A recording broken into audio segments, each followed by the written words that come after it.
Please, please help us find her.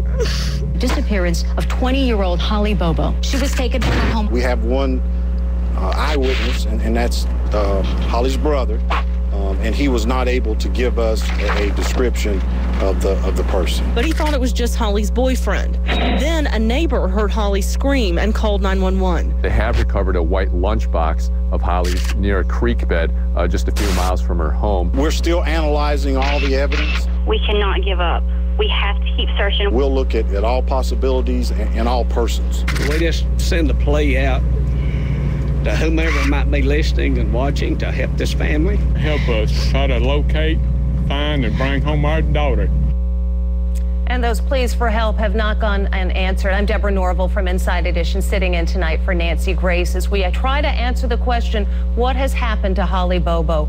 Thousands of people, literally 1,100 people, have stepped up for one day of searching. Hundreds more have added their names to the ranks of searchers who've been looking for information and evidence that might help lead to the discovery of where Holly has vanished to. And I wonder if that is not something of a problem. With us tonight to discuss this case is Mark Harold, a former police officer with the Atlanta Police Department.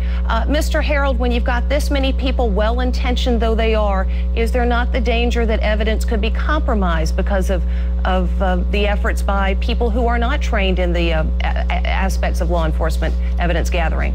Oh, absolutely. You know, you have a large area, it's rural. You need people that know the area, and like was said earlier, you need people who know what it looks like normally so they know what's out of place. But you're talking about a lot of people. They can degrade the crime scene, they can violate the crime scene to some degree, and some of the things they were talking about earlier, where you're looking for anything out of place like candy wrappers, soda cans, this sort of thing, after a certain period of time, you're not sure if anything you find maybe have been dropped by one of these large number of searchers. So you need them. It's very well intentioned. It's a necessary evil, and I don't mean that in a bad way. It's not an evil thing, but it's a necessary evil that you've got to use untrained people to search large rural areas. There's just no choice. Mary from California is with us on the phone. Mary, what's your question?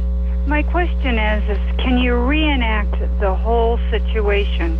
The time that maybe how the blood got there is if the man, whoever it was, stabbed her and said walk out quietly and was able to cut the tape, and then he walked her out and her brother noticed her walking out, and if he could identify the fact that he thought it was her boyfriend, then you can dress someone up like her boyfriend or dress her boyfriend up and reenact the stage and find how many minutes does it take to do that from her house to the vicinity that they were walking and the time it took for him to call 911. Is that a bad idea, Mark Harold?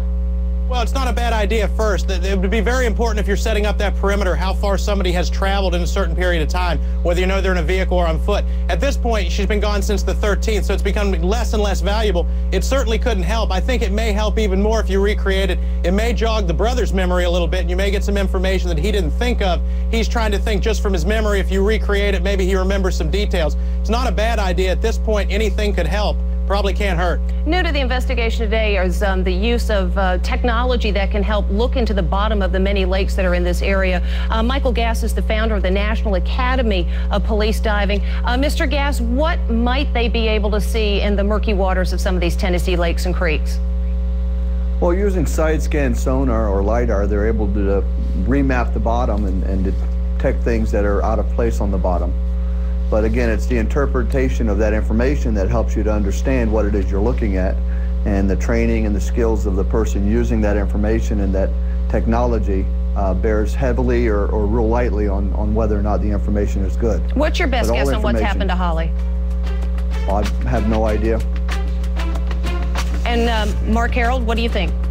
Well, at this point, one big thing is that you have, no ransom or anything. It's not about money. You may have somebody who is obsessed with her and using the camouflage in the woods to watch her without notice. So it could be somebody who's been obsessed with her.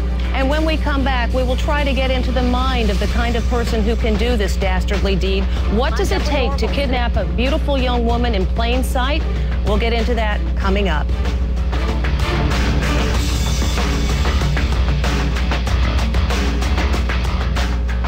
20-year-old Holly Bobo. She was abducted from her home. We feel like that the person that's responsible for Holly Bobo's disappearance lives in this area. focus is on somebody who's part of that community.